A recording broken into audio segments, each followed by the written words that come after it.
নমস্কার বন্ধুরা, আশা করি সবাই ভালোই আছেন। তো আজকে আমি কোনো রান্না করার রেসিপি নিয়ে আসিনি। লস্যি কীভাবে বাড়িতে বানিয়ে নেওয়া যায় গরমে, সেটাই আজকে শেয়ার করেছি আপনাদের সাথে। এর জন্য আমি নিয়ে নিয়েছি 400 গ্রাম টক দই। আর সেটা একটা পাত্রে নিয়ে আমি হাফ চামচের মতো ওই বিট নুন নিয়েছি। দিয়ে দিচ্ছি পরিমাণ মতো গুঁড়ো চিনি, আর 4টে এলাচ নিয়েছি, এটাকে গুঁড়ো করে নেব। এলাচের গুঁড়োটা এর মধ্যে দিয়ে দিলাম, আর এই 4 টুকরো বরফ এর মধ্যে দিয়ে দিচ্ছি। দিয়ে এটাকে খুব ভালো মতো ফেটাতে হবে। এটা মিক্সার গ্রাইন্ডারেও করা যায়, কিন্তু মিক্সার গ্রাইন্ডারে না করাই ভালো, পাতলা হয়ে যায় বেশি।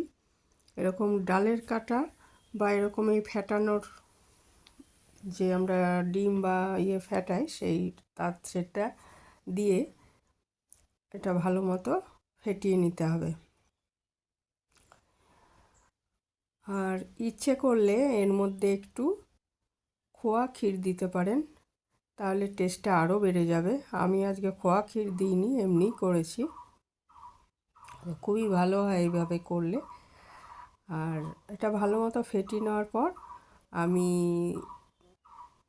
2 গ্লাস মতো ঠান্ডা জল এর মধ্যে আবার দিয়ে দিয়েছি।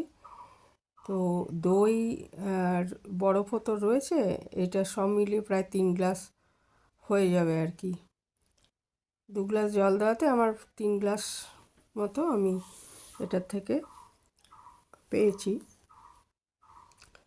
তো আর এটা তৈরি হয়ে গেল। এরপরে এর ওপরে আমি ছড়িয়ে দিয়েছি পেস্তা কুচি আর বাদাম কুচি, যেটা অ্যালমন্ড বাদাম আর কি, সেই কুচি, আর একটু একটা করে কিশমিশ।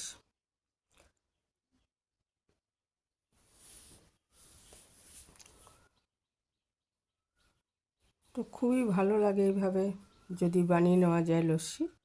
তো এই লস্যি অনেক রকমই হয়, আজকে খুব সাধারণভাবে যেটা করা হয় সেটাই বললাম। অনেক রকমভাবে করা যায়, আম লস্যি বা চকলেট দিয়ে লস্যি, অনেক রকম করা যায়।